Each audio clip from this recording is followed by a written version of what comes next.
تعالیٰ میری زبان پر کلمت الحق جاری فرمائے۔ سیرت کے لفظ سے ہم سب لوگ آشنا ہیں۔ یہ کسی بھی چیز کی اصلی حالت کو کہا جاتا ہے۔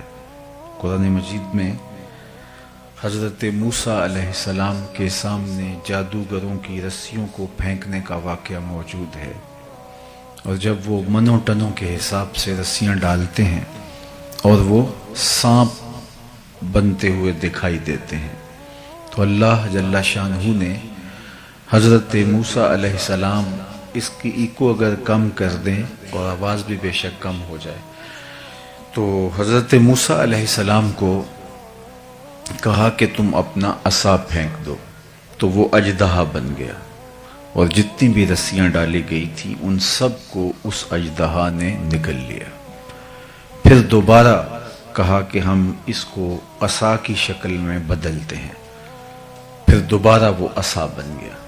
تو وہاں قرآن نے جو الفاظ استعمال کیے ہیں، سَنُعِيدُهَا سِيرَتَهَا الْأُولَى، اب ہم اس کو اس کی اصلی حالت پہ پلٹاتے ہیں۔ تو وہاں جو لفظ بیان کیا گیا وہ سیرت کا لفظ استعمال کیا گیا۔ سَنُعِيدُهَا، ہم اس کو واپس لے آتے ہیں سِيرَتَهَا الْأُولَى، اس کی اصلی حالت پہ۔ تو کسی شخص کی اصلی حالت ہی اس کی سیرت ہوتی ہے، اور کسی کی اصلی حالت کھل کے کہاں نظر آتی ہے۔ اگر کوئی گاہک سے ہنس ہنس کے بات کر رہا ہو تو اس سے ہم یہ نہیں کہہ سکتے کہ یہ بڑا خوش اخلاق ہے، یہ اس کی کاروباری مجبوری بھی ہو سکتی ہے۔ تو کیسے پتہ چلے گا کہ کوئی شخص اپنی اصلی اور حقیقی حالت میں کہاں ہے؟ تو ہم دیکھتے ہیں کہ انسان اپنے دوستوں کے ساتھ بے تکلف ہوتا ہے، اور بہترین گواہی اس کے گھر کے افراد دیتے ہیں، کیونکہ انسان وہاں بالکل اپنی اصلی حالت میں موجود ہوتا ہے۔ اب آقا کریم علیہ السلام کی سیرت کو سمجھنے کے لیے ام المومنین حضرت سیدہ عائشہ رضی اللہ تعالی عنہا سے اگر پوچھتے ہیں تو وہ برجستہ ارشاد کرتی ہیں، کان خلقہ القرآن۔ اگر حضور کی سیرت سمجھنی ہے تو قرآن کھول کے بیٹھ جاؤ۔ جہاں جہاں قرآن روکتا ہے وہاں حضور کو آپ نہیں دیکھو گے، اور جہاں قرآن کسی کام کے کرنے کا حکم دیتا ہے تو آپ دیکھو گے کہ حضور اس کو بطریق احسن ادا کر رہے ہیں۔ تو گویا قرآن تھیوری ہے، اگر اس کا پریکٹیکل دیکھنا ہے تو وہ حضور کے اعمال ہیں۔ تو آقا کریم کی سیرت کا خوبصورت نقشہ ام المومنین سیدہ عائشہ رضی اللہ تعالی عنہا نے کھینچا۔ حضرت خدیجہ الکبریٰ رضی اللہ تعالی عنہا حضور کی زوجہ محترمہ، حضور کی سیرت کو بیان کرتے ہیں، اور اس سے قبل میں آپ کو عرض کروں کہ حضرت خدیجہ الکبریٰ حضور سے متاثر ہو کے، حضور کی سیرت سے متاثر ہو کے حضور سے نکاح کیا۔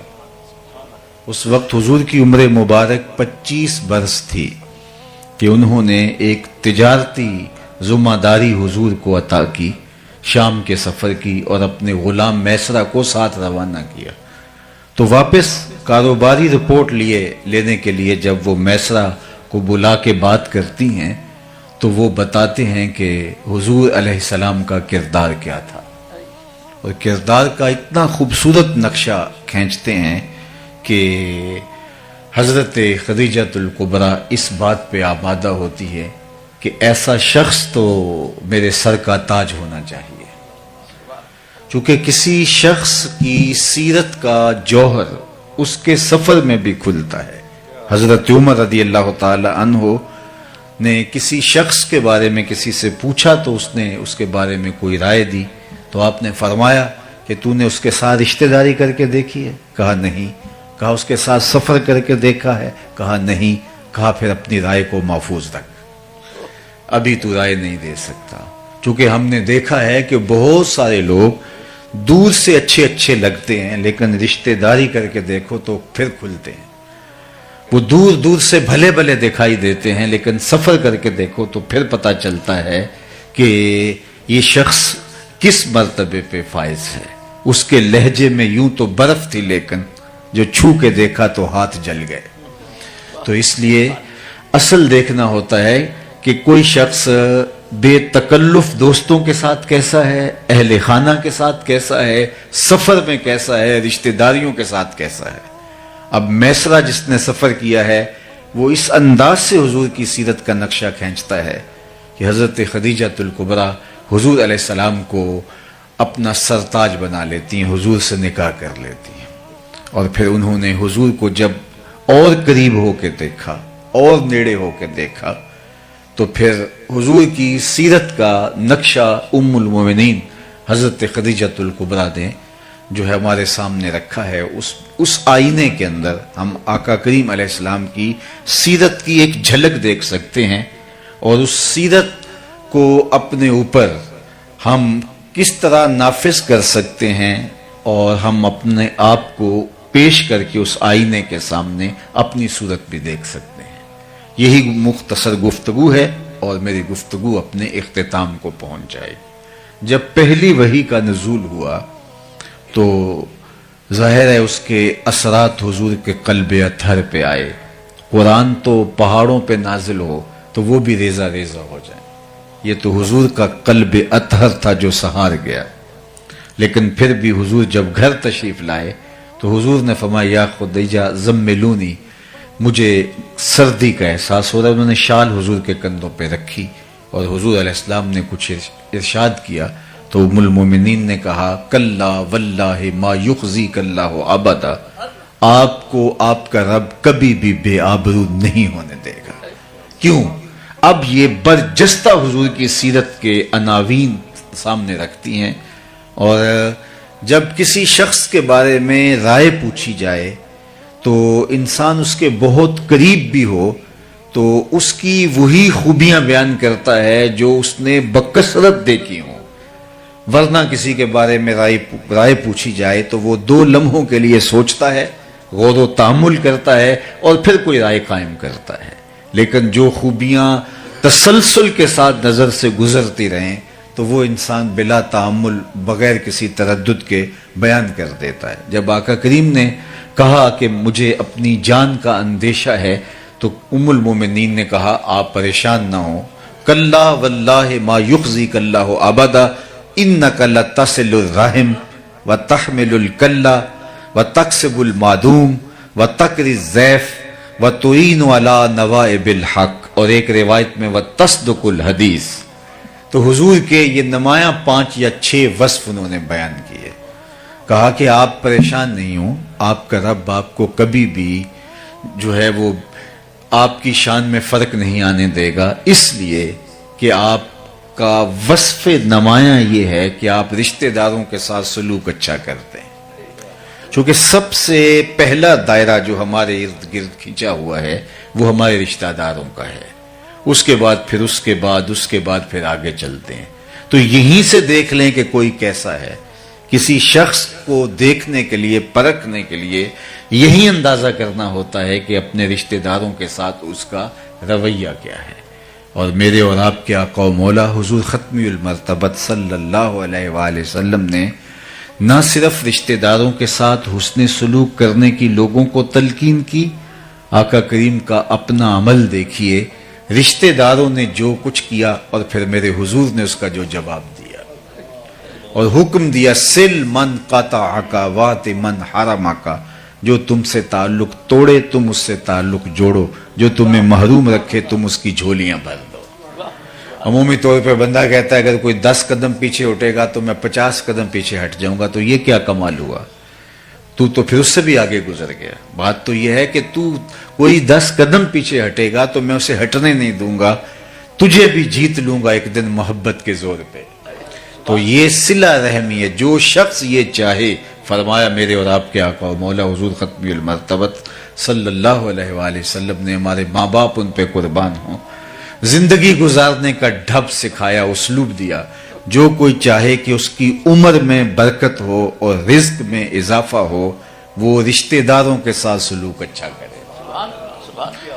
بعض اوقات رشتہ داروں کا سلوک بہت برا ہوتا ہے اور بندہ اس وقت سوچتا ہے کہ جناب میرا تو کوئی قصور نہیں ہے، ان کا رویہ ہی تلخ ہو گیا، تو میں اگر کروں گا تو مجھے اس کا جواز حاصل ہونا چاہیے۔ اچھوں کے ساتھ تو اچھائی کرنا کمال نہیں ہے، بروں کے ساتھ اچھائی کرنا کمال ہے۔ اور صوفیاء نے تو زندگی بھر درس ہی یہی دیا۔ ایک بزرگ وضو کر رہے تھے دریا کنارے، تو ایک بچھو پانی میں ڈوبتا تیرتا ایک لکڑی کے سہارے کبھی گر جاتا، لہروں کی زد میں آتا، تو ان کے دل میں ترس جاگا، تو آگے بڑھ کے اس کو نکالنا چاہا تو اس نے ہاتھ پہ ڈنگ مار دیا، تو درد ہوا تو ہاتھ جھٹک دیا تو وہ گر گیا، تو پھر ڈوبنے لگا تو پھر نکالا، پھر تیسری مرتبہ، 6-7 مرتبہ جب ایسا ہوا تو جو وضو کے خدمت پر معمور مرید تھا، پاس کھڑا تھا، حضرت اس نے 7 مرتبہ آپ کو ڈنگ مارا اور آپ اس کو بار بار نکالنا چاہتے ہیں، تو فرمانے لگے جب وہ اپنی بری عادت نہیں چھوڑتا میں اچھی خصلت کیسے چھوڑ دوں؟ ڈنگ مارنا اس کی فطرت میں لکھا ہے اور اس کو بچانا میری فطرت میں لکھا ہے، تو رشتہ دار کتنا ہی بدترین کیوں نہ ہو اس کے ساتھ اس نے سلوک کر کے مصطفیٰ کی سیرت پہ عمل کیجئے۔ میں آپ کو بتاؤں کہ سب سے بہتر صدقہ کون سا ہے؟ مختلف اعتبارات سے صدقوں کی فضیلت ہے، لیکن ایک اعتبار صدقے کا، افضل ترین صدقے کا ایک اعتبار یہ ہے کہ جو ناراض رشتہ دار کو دیا جائے۔ جو رشتہ دار تم سے ناراض ہے، پھنس گیا، ہر وقت تمہیں گرانے کے چکر میں رہتا تھا، آج مصیبت میں آ گیا، اب اس کی آپ مدد کریں، اس کو اٹھائیں، اس کو کھڑا کریں، تو آپ کا نفس اس کی اجازت نہیں دیتا، لیکن اس کے باوجود بھی آپ کریں گے تو پھر آپ اپنے نفس کی مخالفت کر کے کریں گے۔ تو جس عمل کے اندر نفس آپ کا مخالفت کر رہا ہو تو پھر وہ آپ اللہ کی رضا کے لیے کر گزریں تو اللہ کے ہاں وہ مقبول ترین عمل ہے۔ تو رشتہ داروں کے ساتھ اچھا سلوک کرنا یہ حضور کا وصف نمایاں ہے۔ مکہ المکرمہ فتح ہوتا ہے تو جن لوگوں نے حضور علیہ السلام کو اذیتیں دی تھیں، کانٹے بکھیرے تھے، گڑھے کھودے تھے، راستے کے اندر اذیتیں کھڑی کی تھیں، اوجریاں ڈالی تھی، کیا کیا مصائب نہیں کھڑے کیے تھے، آج سب کو اپنا کیا دھرا یاد آ رہا ہے اور سب تھر تھر کانپ رہے ہیں کہ آج فاتح بن کے مکے میں داخل ہوئے ہیں تو ہمارے سر اتر جائیں گے۔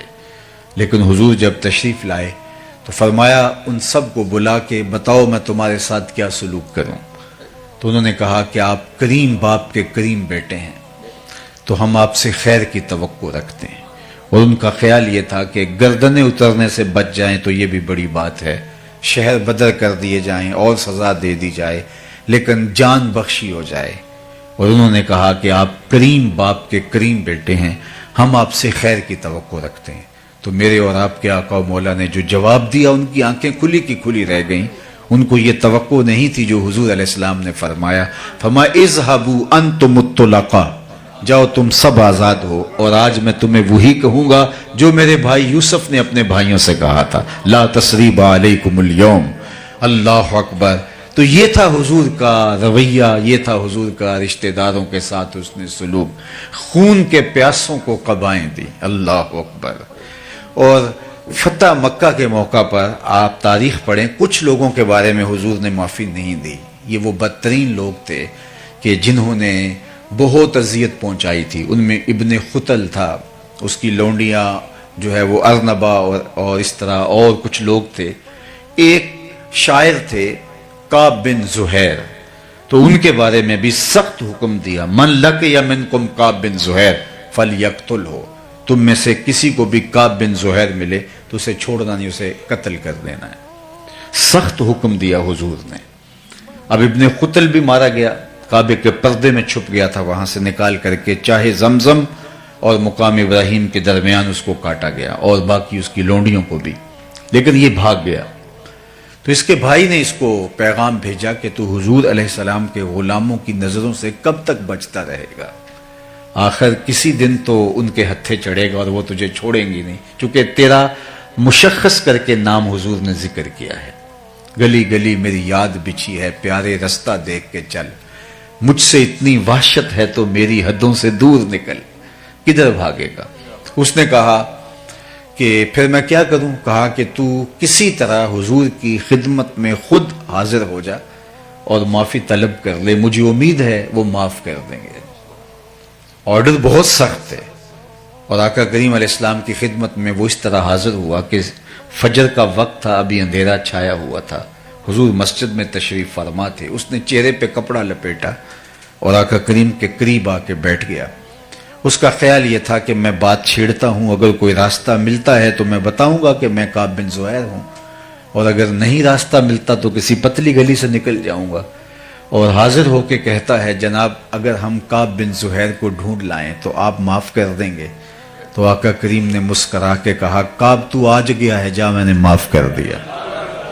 اس کو تو توقع بھی نہیں تھی، تو بولا کہ حضور جس زبان سے آپ کی ہجب کہتا رہا آج اسی زبان سے آپ کی نعت کہنا چاہتا ہوں۔ تو فرمایا ممبر بچھ لینے دو، لوگ بھی جمع ہو گئے، اور کعب بن زہیر نے اپنا مشہور قصیدہ بانت سعاد کہا، جسے قصیدہ بردہ بھی کہا جاتا ہے۔ ایک تو امام بوصیری کا قصیدہ بردہ ہے، لیکن اس قصیدے کو بھی قصیدہ بردہ اس لیے کہا جاتا ہے جب انہوں نے قصیدہ مکمل کیا تو حضور نے چادر پیش کی، تو لیکن اس کا مشہور نام قصیدہ بانت سعاد ہے۔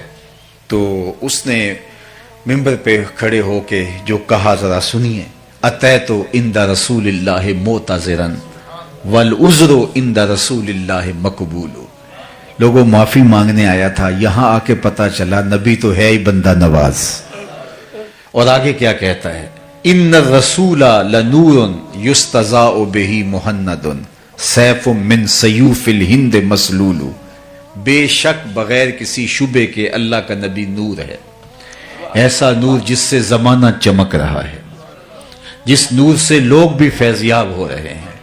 ہندوستان کے لوہے کی تنی ہوئی تلوار ہے، صلابت میں سختی میں ہندوستان کا لوہا معروف تھا، تو اس لیے انہوں نے کہا ہندوستان کے لوہے کی تنی ہوئی تلوار ہے۔ تو حضور نے اس شعر میں اصلاح دی، کہا مجھے ہندوستان کے لوہے کی تلوار نہ کہو، مجھے اللہ کی تلوار کہو۔ اللہ اکبر۔ تو جو دشمن تھے، جنہوں نے اذیتیں دیں، تکلیفیں دیں، اللہ کے محبوب علیہ السلام نے ان کے لیے کس قدر دامن رحمت کو شادہ فرمایا، اور رشتہ داروں کے ساتھ جو حضور نے سلوک کیا، جس طرح معافی کا عام اعلان کیا، خون کے پیاسوں کو قبائیں دیں، یہ حضور کا ہی طریق ہے۔ تو میں اور آپ اپنے اندر اتر کے دیکھیں، ہم اس نبی کے ماننے والے چھوٹی چھوٹی بات پر اختلاف کی انا کی دیواریں کھڑی کر لیتے ہیں، اور پھر اپنی نسلوں کو بھی ان دیواروں کے آگے، ان دیواروں کے اطراف میں کھڑا کر کے ہمیشہ کے لیے راستہ بند کر دیتے ہیں۔ جو خون کے پیاسے تھے، جو چراغ حیات بجھا دینا چاہتے تھے، جب نبی علیہ السلام غالب آئے تو حضور نے ان کو بھی معاف کر دیا، اور بغیر کسی شرط کے معاف کر دیا۔ تو پہلا حضور کا وصف جو ام المومنین نے بیان کیا، انک لتصل الرحم، اور دوسرا وصف بیان کیا وتحمل الکل، جس کا کوئی بوجھ اٹھانے والا نہیں، اس کا بوجھ آپ اٹھاتے ہیں۔ اللہ اکبر۔ ضرورت مندوں کے آپ کام آتے ہیں۔ حضور اس وقت بھی لوگوں کے کام آتے تھے جب حضور کی عمر بچپنے کی تھی۔ اللہ اکبر۔ حضور غریب ہو کے بھی غریب پرور تھے، ظاہری غربت، ورنہ تو حضور جیسا امیر کون ہو سکتا ہے۔ یہ وہ اس کہانی کی بات کر رہا ہوں کہ مال کے کونین ہیں، وہ پاس کچھ رکھتے نہیں، دو جہاں کی نعمتیں ہیں ان کے خالی ہاتھ میں، یتیم ہو کے یتیم پرور ہیں۔ حضور علیہ السلام کہ چچا جناب ابو طالب کے پاس لوگ آئے اور کہا کہ جناب بارش نہیں ہو رہی اور آپ اولاد اسماعیل سے ہیں، تو اللہ کی بارگاہ میں بارش کی دعا کیجئے۔ تو انہوں نے کہا آپ صحن حرم میں پہنچو، میں بھی آتا ہوں، اور اللہ کی بارگاہ میں ہم سب مل کے عرض کرتے ہیں۔ تو لوگ صحن حرم میں جمع ہوئے۔ حضور علیہ السلام کی عمر پاک اس وقت تھی 8 سال یا 9 سال، تو آقا کریم کو ساتھ لیا اور کعبۃ اللہ کی دیوار کے ساتھ آقا کریم کو یوں کھڑا کیا کہ حضور کی پشت کعبے کی دیوار سے مس ہو رہی تھی، کعبے کی دیوار سے چھو رہی تھی، اور رخ لوگوں کی طرف تھا۔ تو حضور کے چچا نے ہاتھ پھیلا کے کہا مالک اس گوری رنگت والے کے صدقے بارش ڈال دے۔ تو کہتے ہیں لوگ گھروں میں بھیگ کے گئے۔ پھر وقت گزرتا گیا، اعلان نبوت جب ہوا تو کفار نے حضور کے خاندان کو شاب ابی طالب میں محصور کر دیا. 3 سال تک محصوری کا زمانہ کاٹا. کھانا نہیں جانے دیتے تھے، پانی نہیں پینے کی ضروریات باہم نہیں پہنچنے دیتے تھے. معاہدہ لٹکایا تھا چمڑے کے اوپر لکھ کر کعبۃ اللہ کی دیوار کے ساتھ. تو کوئی غلہ بھی بیچنے آتا باہر سے، راستے میں خرید لیتے، ان تک غلہ بھی نہ پہنچنے دیتے. اہل حق کے لیے یہ مشکلیں شروع سے ہیں. اللہ اکبر. اسلام کی تاریخ یہاں سے شروع ہوتی ہے. تو اس وقت حضور کے چچا نے حضور کی شان میں ایک قصیدہ لکھا جس میں قریش کو خاص طور پہ مخاطب ہو کر کے ماضی کی اس کہانی کو یاد دلایا. جب بارش نہیں ہو رہی تھی اور لوگ حضور کے چچا کے پاس آئے تھے تو کہا کہ وہ وقت بھول گئے ہو جب اس پیارے کے چہرے کو دیکھ کے بادل امٹ کے آئے تھے. وَعَبْيَدْ يُسْتَسْقَى الْغَمَامُ بِوَجْهِهِ سِمَالُ الْيَتَامَى عِصْمَةٌ لِلْأَرَامِلِ. کہا یہ میرا وہی گوری رنگت والا بھتیجا ہے جس کو دیکھ کے بادل امٹ کے آتے ہیں، اور یہ یتیموں کا سہارا ہے اور بیواؤں کا آسرا ہے. تو یہ حضور کا وصف ہے کہ جس کا کوئی بوجھ اٹھانے والا نہیں، حضور اس کا بوجھ اٹھایا کرتے تھے. وَتَقْسِبُ الْمَعْدُومِ. حضور کا وصف بیان کیا گیا جس کا کوئی کمائی کرنے والا نہیں ہے، حضور اس کے لیے کمائی کرتے ہیں. اپنے لیے جینا یہ کون سا کمال ہے؟ یہ بات ذہن میں رکھیے کہ رزق کمانا 3 نیات کے استحضار کے ساتھ عین دین ہے اگر وہ رزق حلال ہو. اور اگر وہ رزق حلال نہیں ہے تو نیات جتنی بھی اچھی ہوں پھر بھی بربادی ہے. یا جو ہے وہ رزق حلال ہے لیکن نیات اور ہیں جن کو شریعت نے پسند نہیں کیا تو پھر بھی سراسر بربادی ہے. ہم اس دنیا کے اوپر اللہ کی معرفت حاصل کرنے کے لیے آئے. ہمارا مقصد تخلیق اللہ کو پہچاننا ہے، اور اگر ہم یہ نہیں کر پاتے، من کانا فی ہذہ اعمی فہو فی الآخرۃ اعمی واضل سبیلا. جو اس دنیا میں اندھا رہا کل قیامت کے دن بھی نابینا اٹھایا جائے گا. اس سے ان آنکھوں کی بے نوری مراد نہیں ہے، دل کی بے نوری مراد ہے. اسی لیے اقبال نے کہا تھا دل بینا بکر طلب خدا سے کہ آنکھ کا نور دل کا نور نہیں. آنکھ کا نور اور ہے، دل کا نور اور ہے. ہم تو ایک مشق کر رہے ہیں کولو کے بیل کی طرح. صبح اٹھے کام پہ چلے گئے، شام آئے، سویر سے شام وظیفہ حیات یہی ہے. اکبر الہ آبادی نے اپنے زمانے میں کیا خوب کہا تھا، کیا بتائیں احباب کیا کار نمایاں کر گئے، بی اے کیا نوکر ہوئے، پینشن ملی اور مر گئے. زندگی یہ نہیں ہے. زندگی ایک مقصد کے ساتھ جڑی ہوئی ہے. ہم یوں ہی آئے نہیں ہیں. اگر رزق کمانا ہی مقصد حیات ہے تو یہ تو چیونٹی بھی کماتی ہے. صبح اپنی بل سے نکلتی ہے، کسی کو ضرر نہیں دیتی، رزق اکٹھا کرتی ہے، برسات کے لیے جمع بھی کرتی ہے، بچوں کا پیٹ بھی بھرتی ہے، اپنی ضرورت بھی پوری کرتی ہے. پھر کیا فرق ہوا ایک چیونٹی میں اور ایک انسان میں؟ پرندے کتنا خوبصورت گھونسلہ بنا لیتے ہیں. اگر یہی وظیفہ ہمارا ہے تو کیا فرق پڑتا ہے ہم اور ان کے درمیان؟ ہم اشرف کاہے کو ہیں، ہم افضل کاہے کو ہیں. ہمارے سر پہ کرامت کا تاج کیوں رکھا گیا ہے؟ اگر وہی وظائف ہیں جو جانوروں کے ہیں، جو حشرات الارض کے ہیں، چوپایوں کے ہیں، وہی ہمارے وظائف ہیں، تو پھر کیا فرق پڑتا ہے؟ ہم اشرف المخلوقات کیسے ہو گئے؟ تو ہمارا کوئی اور وظیفہ ہے جسے ہم پہچاننا چاہیے. ہم اپنے لیے نہیں اوروں کے لیے جیتے ہیں. تو 3 نیات کے ساتھ رزق کمانا عین دین ہے. سب سے پہلی نیت جو ہمیں مستحضر ہونی چاہیے، اپنے آپ کو سوال کی ذلت سے بچانے کے لیے رزق کمایا جاتا ہے تاکہ میری ضرورت ظاہر ہے میرے ساتھ جڑی ہے. اگر کماؤں گا نہیں تو کسی کے آگے ہاتھ پھیلاؤں گا. تو اس لیے رزق کمایا جاتا ہے، تجارت کی جاتی ہے، مزدوری کی جاتی ہے، کاشتکاری کی جاتی ہے، ملازمت کی جاتی ہے، یا کوئی اور کام کیا جاتا ہے تاکہ میں سوال کی ذلت سے بچ سکوں. دوسرا مقصد اپنے زیر کفالت لوگوں کی ضرورت کی تکمیل ہے. جو میرے زیر کفالت ہیں، بچے ہیں، بیوی ہے، والدین ہیں بوڑھے، اور اگر بہن بھائی ذمے ہیں تو ان کی ضرورت کی تکمیل کے لیے رزق کمایا جاتا ہے، چونکہ وہ ہمارے ذمہ فریضہ عائد ہوتا ہے. یہ دوسرا مقصد ہے. تیسرا مقصد رزق کمانے کا یہ ہے اللہ مجھے اور میرے زیر کفالت لوگوں کی ضرورت سے زیادہ دے دے تو میں معاشرے کے ان لوگوں کی ضرورت پوری کروں گا جو کسی وجہ سے اپنی ضروریات کی تکمیل نہیں کر پاتے.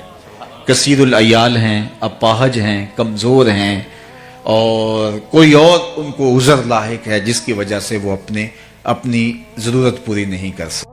کہتے ہیں ان 800 احادیث کا میں نے ایک اور خلاصہ تیار کیا تو میرے پاس رہ گئی 4 حدیث.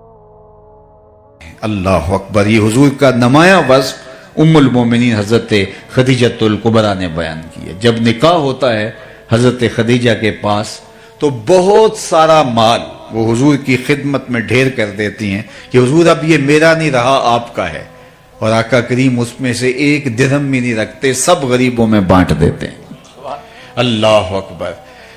چوتھا وصف حضور کا بیان فرمایا کہ بتکر الضیف, آپ مہمان نوازی کرتے ہیں, اعلیٰ درجے کے مہمان نواز ہیں.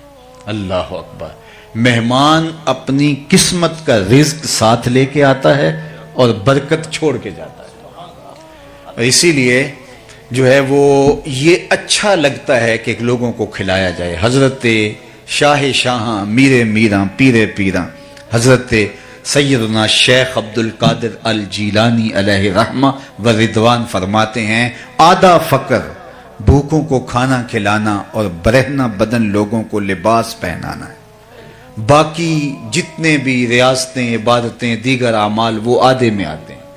تو اسی لیے وہ یہ پنجابی کا کلام پڑھ رہے تھے تو مجھے حوصلہ ہو گیا میں بھی کوئی پنجابی کا شعر پڑھ لوں.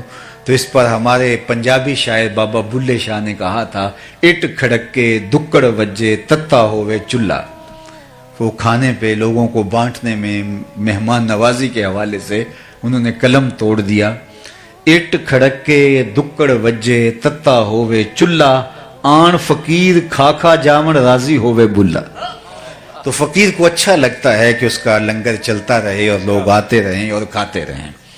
تو کہا وَتَّقْرِ الضَّيْفِ, اور حضور کا ایک وصف بیان کیا ام المومنین نے وَتَصْدُقُ الْحَدِيثِ, آپ ہمیشہ سچ بولتے ہیں. اور آپ کو عرض کروں یہ آپ سب جانتے ہیں کہ ابھی حضور نے نبوت کا اعلان بھی نہیں کیا, صادق اور امین پہلے کہلائے. یہ کردار ہے. میں یہاں آپ سے اعلی مرتبت سادات کرام کی موجودگی میں عرض کرنا چاہوں گا, آپ میں سے کچھ لوگ بلڈر بھی ہیں, اگر کسی کو ٹھیکہ دیا جائے کہ یہ اتنا بڑا گھر بنانا ہے اور اس کی مدت دی جائے 1 سال تو آپ کہیں گے یہ بہت مشکل ٹارگٹ ہے. اتنا بڑا گھر بنانا ہے, 6 کنال کا, 10 کنال کا, 1 ایکڑ کا, 2 ایکڑ کا گھر بنانا ہے اور 1 سال میں مکمل کرنا ہے. تو ہاں جی 1 سال میں کرنا. آپ کہتے ہیں ٹھیک ہے ہم کر لوں گا, اپنا حساب لا کے بتا دیتے ہیں, لیکن وہ آپ کو شروع ہی نہیں کرنے دیتا. 1 سال میں پہلے 8 مہینے وہ شروع ہی نہیں کرنے دیتا. تو آپ کہیں گے میرا وقت بیتتا چلا جا رہا ہے, آپ تو روز لڑیں گے. اب حضور کی ذمہ داری کیا ہے؟ هو الذی ارسل رسولہ بالہدی ودین الحق لیظہرہ علی الدین کلہ. پوری دنیا پر اسلام کو غالب کرنا یہ حضور کا کام تھا, حضور کی ذمہ داری لگائی رب نے. اور اس کے لیے ٹائم پیریڈ کیا ہے؟ 63 برس کل زندگی ظاہر حیات, لیکن 40 سال تک کام ہی نہیں شروع کرنے دیا گیا. 40 سال تک کام ہی نہیں شروع کرنے دیا گیا. اب ذرا دیکھیے, اور 13 سال مکے کے یہ بنیادوں کی کھدائی میں لگ گئے. صرف 10 سال حضور کو ملے اور 10 سال میں بھی 27 جنگیں لڑی ہیں. آپ کے پتہ نہیں کیا دفعہ ہے, جو اقدام قتل کی دفعہ ہے ہمارے ہاں وہ ہے 302. تو ہمارے لوگ کہتے ہیں وہاں کہ اگر 302 کا ایک کیس لگ جائے کسی کے ساتھ, جھوٹا الزام بھی, تو آدھی زندگی کھا جاتا ہے. اگر کسی پر قتل کا الزام ہی لگ جائے تو آدھی زندگی وہ کھا جاتا ہے. اور یہاں میرے حضور علیہ السلام نے 27 جنگیں لڑی ہیں ان 10 سالوں میں. 63 برس کل زندگی. کام کیا ہے؟ اتمام دین, اسلام کا غلبہ. اللہ اکبر. اور اس کے میں 40 سال تک اعلان نبوت بھی نہیں حضور نے کیا اور 13 سال کھدائی میں گزار دیے. اب 10 سال کے اندر حضور علیہ السلام نے وہ کام کر دکھایا. لیکن آپ کہیں گے کہ 40 سال کام کیوں نہیں کرنے دیا, 40 سال کیوں نہیں آغاز کرنے دیا؟ تو آئیے وہ 40 سال کتنے اہم ہے.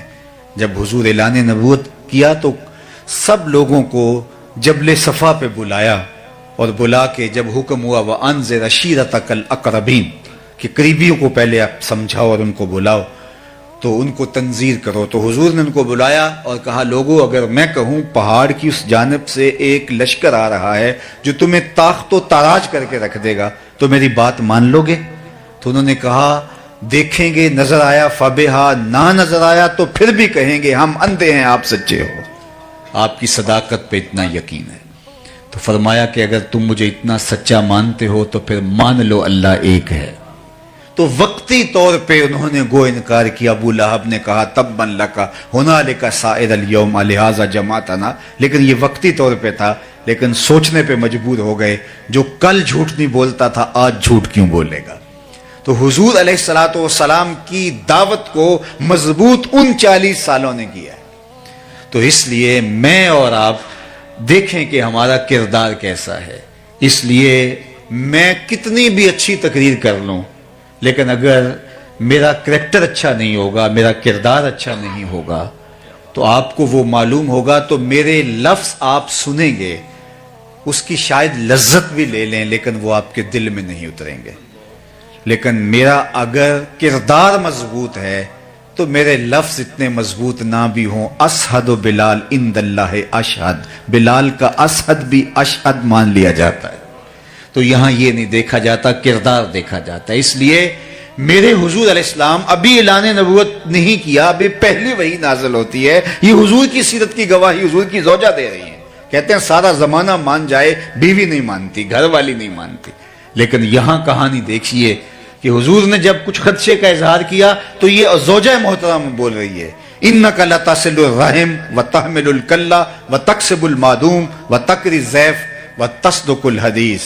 حضور آپ کی زبان سے کبھی ہم نے جھوٹ سنا ہی نہیں ہے، صادق بھی آپ ہیں، امین بھی آپ ہیں۔ قریش مکہ نے حضور کو صادق اور امین کہا۔ اور یہاں لطف کی بات آپ کو بتاؤں کہ جب حضور کے گھر کا انہوں نے گھیراؤ کر لیا اور آقا کریم علیہ السلام کو شہید کرنے کے درپے ہوئے، اور آقا کریم پھر ہجرت فرما گئے اور حضرت علی المرتضیٰ رضی اللہ تعالیٰ عنہ کو اپنے بستر پہ لٹا دیا، تو انہوں نے حضور کو شہید کرنے کا عزم مصمم کیا تھا اور کہا کہ اگر بنو ہاشم اٹھے تو مل کے لڑیں گے، اگر خون بہا کی ضرورت پڑی تو مل کے دے دیں گے، اور سب حضور کے گھر کا محاصرہ کرنے آ گئے۔ اور حضور علیہ السلام نے کیا کہا، علی صبح اٹھنا، میرے بستر پہ لیٹ جاؤ، صبح اٹھنا اور امانتیں دے کے مدینے چلے آنا۔ تو معلوم ہوا کہ جب وہ حضور کے گھر کا محاصرہ کیے ہوئے تھے، ان کی امانتیں حضور کے گھر میں پڑی ہوئی تھی۔ تو جو اس انتہائی حد تک پہنچ گئے تھے تو اولین فرصت کے اندر وہ اپنی امانتیں نکلواتے نا، پھر اس کے بعد اگلا قدم کرتے۔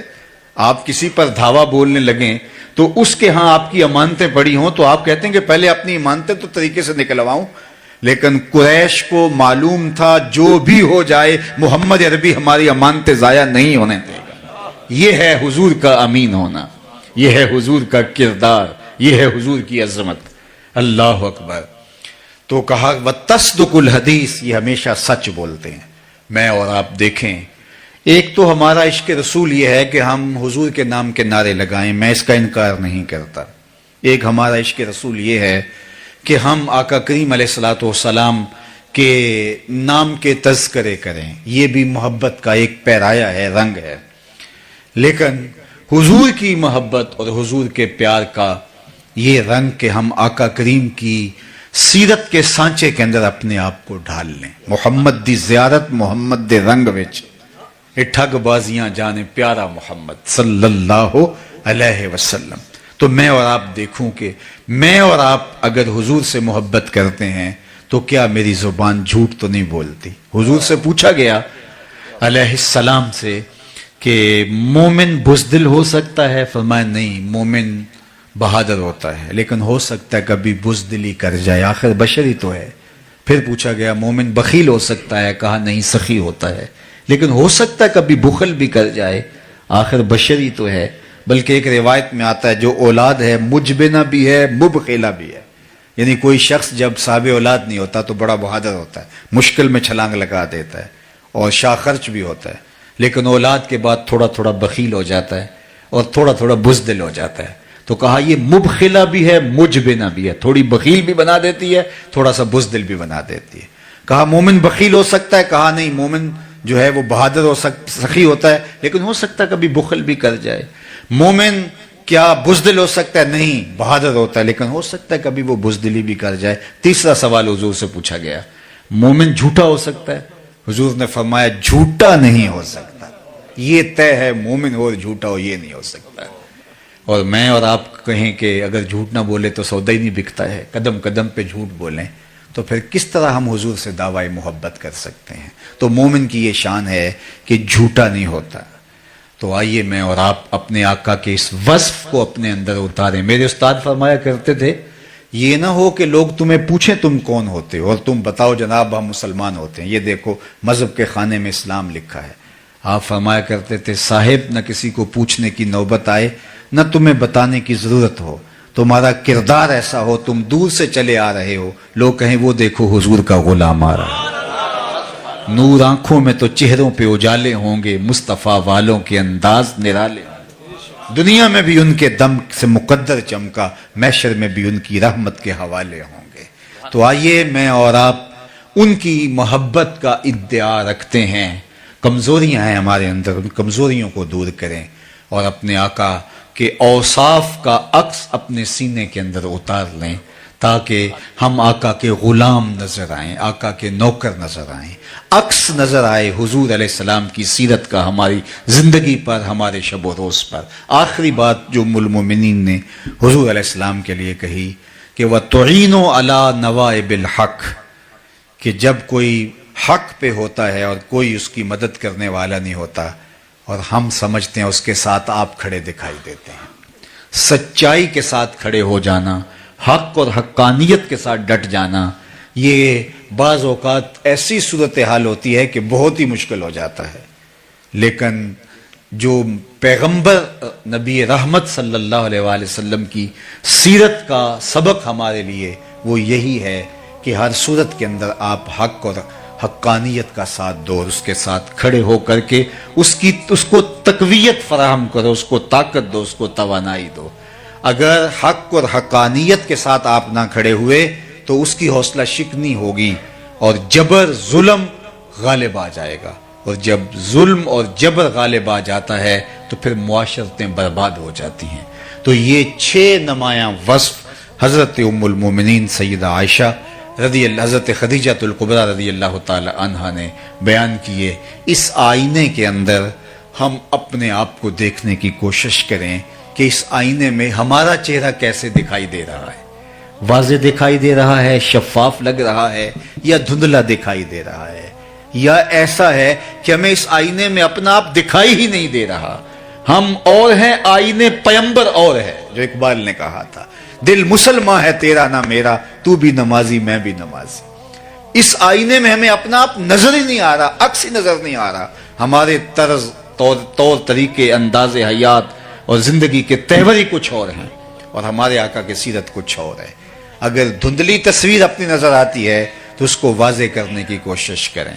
قصور آئینے کا نہیں ہے، قصور جو ہے وہ ہمارا ہے، ہم نے اپنے چہرے کو صاف کرنا ہے۔ میاں صاحب پنجابی کا پھر مجھے حوصلہ ہو گیا، انہوں نے کہا تھا کہ شیشے اتے کٹا جمیا تے کنداں چاڑی جاندے۔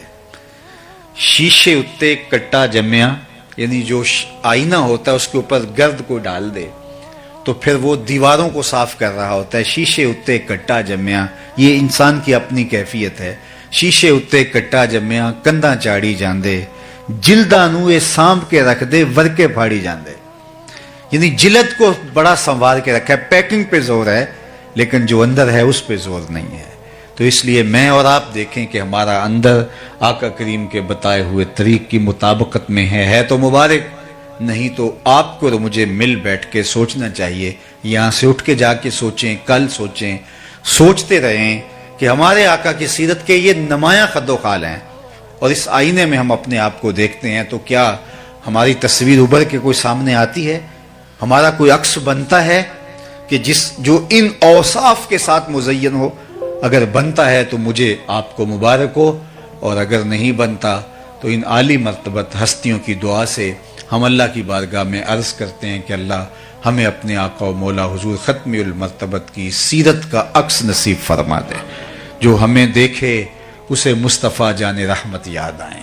اور ہمارے اسلاف ایسے ہی تھے. محمد بن حضرت امام محمد رضی اللہ تعالی عنہ، محمد بن حسن الشیبانی بہت خوبصورت تھے، بہت وجیح تھے. تو جب وہ بصرہ آئے نا تو کوئی شخص امام محمد سے مناظرہ کرنے آیا، عیسائیوں کا پادری تھا. اس نے کہا میں مسلمانوں کے امام سے مناظرہ کروں گا. کسی نے کہا ایسے سوال کروں گا کہ وہ چکرا جائے گا. کسی نے کہا میرے اعتراضات کا تو جواب ہی نہیں دے سکے گا. کسی نے کہا اس کے سوالوں پر ایسے سوال اٹھاؤں گا کہ وہ چکرا کے رہ جائے گا. لیکن امام محمد ظاہر اور باطن حضور علیہ الصلوۃ والسلام کی سیرت کے سانچے میں ڈلے ہوئے تھے. جو ہی آئے، نورانی چہرہ اور سر پہ سفید امامہ اور سنت کا جسم پہ جامہ، گھوڑے پہ سوار، اور جو ہی تشریف لائے تو وہ جو مناظرہ کرنے کھڑا تھا اس کے لبوں پہ کلمہ جاری ہو گیا. تو مسلمانوں نے کہا تو تو مناظرہ کرنے آیا تھا، تو کلمہ پڑھ رہا ہے. تو اس نے جو جواب دیا وہ سننے کے قابل ہے. اس نے کہا جب میں نے امام محمد کے چمکتے ہوئے روشن چہرے کو دیکھا تو میں نے کہا جب مسلمانوں کا چھوٹا محمد اتنی شان والا ہے، بڑا محمد کیسا ہوگا، کا عالم کیا ہوگا. کہا جب چھوٹے محمد کا یہ جمال ہے، یہ سیرت ہے اور یہ رنگ ہے، سراج منیرہ کی شعاؤں کی چمک اس کے چہرے سے حویدہ ہے، تو محمد عربی جو بڑے محمد ہے ان کی شان کیا ہوگی. تو اس لیے امتی کو دیکھ کر لوگ مصطفیٰ پہ درود پڑھیں. جس نبی کا یہ امتی ہے وہ نبی کیا شان کا مالک ہوگا. لیکن جب ہم کسی سے دھوکہ کریں گے، جب کسی کو 2 نمبر مال دیں گے، کسی سے جھوٹ بولیں گے، کسی کو فراڈ کریں گے، تو پھر لوگ کہیں گے یہ مسلمان ہوتا ہے، تو بات کہاں تک جائے گی. اس لیے ہمیں ان کی سیرت کے سانچے میں اپنے آپ کو ڈھال کر کے اس نقشے کے اندر اپنے آپ کو لانا ہوگا کہ دور سے پہچانے جائیں کہ ہم محمدی ہوتے ہیں، ہم حضور کے غلام ہوتے ہیں، ہم حضور علیہ الصلوۃ والسلام کے نوکر ہوتے ہیں. چوں بنا میں مصطفیٰ خانم درود، از خجالت آب می گردد وجود، عشق می گوید کے محکوم غیر، سینائے تو از بتا مانند دیر، تا نداری از محمد رنگ و بو، بر زبان خود میالہ نام ہو. اقبال کہتے ہیں اگر تو وہ عادتیں اختیار نہیں کر سکتا تو اپنی زبان سے ان کے نام کو میلا نہ کرنا. ان کا نام لیا ہے تو پھر لاج بھی رکھنی ہے، دور سے پتا چلے یہ حضور کا غلام ہوتا ہے، یہ حضور کا نوکر ہوتا ہے. اب اس پر صرف ایک بات عرض کر کے میں اجازت چاہوں گا. قریش مکہ نے بہت تنگ کیا اہل ایمان کو، تو حضرت ابو بکر ایک دن اکتا گئے اور مدینہ المنورہ مکہ المکرمہ چھوڑ کے باہر جانے لگے. تو راستے میں ان کو ابن الدغنہ ملتا ہے جو قریش کا سردار تھا. تو اس نے کہا ابو بکر کدھر جا رہے ہو؟ کہا کہ میں واپس جا رہا ہوں، مکے کو چھوڑ کر. مکے کے لوگوں نے زندگی اجیرن کر دی ہے، تو ایسے شہر میں نہیں رہنا چاہتا. تو اس نے کہا نہیں ابو بکر تم واپس آؤ، تمہارے جیسے لوگ اگر شہر سے چلے جائیں تو شہروں کی رونقیں ختم ہو جائیں گی. تو ابن دغنہ نے حضرت ابو بکر کو کہا کہ تمہاری امان میں دیتا ہوں، تم میری امان میں ہو، واپس آؤ، اور تم نہیں جا سکتے. اور اس نے لفظ کہا ابو بکر تم کیسے جاؤ گے؟ انک لتصل الرحم وتحمل الکلہ وتکسب المعدوم وتقری الضیف وتصدق الحدیث وتعین علی نوائب الحق. ابو بکر تم تو صلہ رحمی کرتے ہو، جس کا کوئی کمانے والا نہیں اس کے لیے کماتے ہو، جس کا کوئی بوجھ اٹھانے والے نہیں اس کا بوجھ تم اٹھاتے ہو، تم سچ بولتے ہو، مہمان نواز ہو، جس کے ساتھ کوئی کھڑا نہیں ہوتا اس کے ساتھ تم کھڑے ہوتے ہو. جو وصف حضور کے بیان کیے تھے حضرت ابو بکر کے، وہی وصف ایک کافر نے بیان کیے. معلوم ہوا یہ ہوتا ہے مصطفیٰ کی ذات میں فنا ہونا، یہ ہوتا ہے محبوب کی ذات کے اندر اپنے آپ کو گم کر دینا. ان کی ہر سنت ہو ثاقب جان و دل سے بھی عزیز، مصطفیٰ کی ذات میں ایسے فنا ہو جائیے. تو حضور ابو بکر صدیق رضی اللہ تعالیٰ عنہ وہاں بھی دیکھتے ہیں کہ لوگ حضرت ابو بکر صدیق کو دیکھ رہے ہیں، کبھی حضور کو دیکھ رہے ہیں. ایسے فنائیت حضور کی ذات میں ہوتی ہے. تو جب حضور مدینے میں داخل ہو رہے ہیں تو حضرت ابو بکر رضی اللہ تعالیٰ عنہ کپڑا تان دیتے ہیں حضور کے اوپر تاکہ لوگوں کو پتا چلے آقا کون ہے اور غلام کون ہے. تو اس طرح حضور علیہ السلام کے سانچے میں ڈل گئے. اور یہاں ان کے وصف دیکھیے. تو کیا میں اور آپ اپنے آقا و مولا کے اوصاف حمیدہ کو اپنے اندر اتار کر کے اپنے آقا کریم علیہ السلام کے لیے لوگوں کے دلوں میں درود کے ماحول کو پیدا کیوں نہیں کر سکتے؟ نہ یہ کہ لوگ ہماری کرتوتوں کو دیکھ کر کے ہمارے پیغمبر اور دین اور اسلام کے بارے میں کوئی بات کریں۔ اللہ تعالیٰ جل شانہ ہمیں حضور کی سیرت کا نور عطا کر دے۔ کار ما آخر شدو آخر زما کار نشد، مشت خاک ما غبار کوچائے یار نشد، وآخر دعوانا ان الحمدللہ رب العالمین۔ تے نام ہے جوگی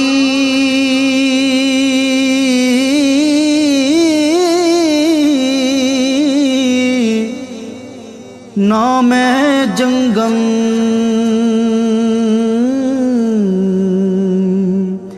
تے نام ہے چلا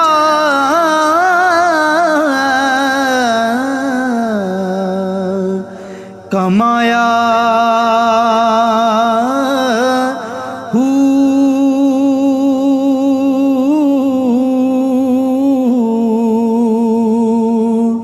نام ہے بھج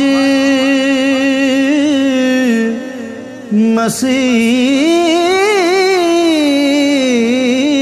وڑیا، نا تسبیح